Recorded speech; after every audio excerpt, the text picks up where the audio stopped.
ওকে, good evening সবাইকে। আমার নাম কেলভিন এবং আমি একজন প্রহরী।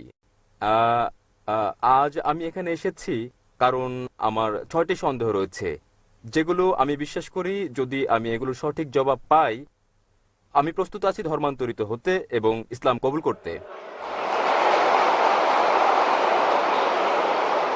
আহ, আমার প্রথম প্রশ্ন দিয়ে শুরু করি।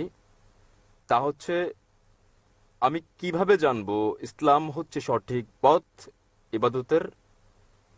এবং আমি আমি এই প্রশ্নের পর আমি দ্বিতীয় প্রশ্ন করব, যা হচ্ছে এরকম: আমি কিভাবে জানবো যে বাণী প্রচার করছি তা ঈশ্বরের কাছে যাচ্ছে? ওকে।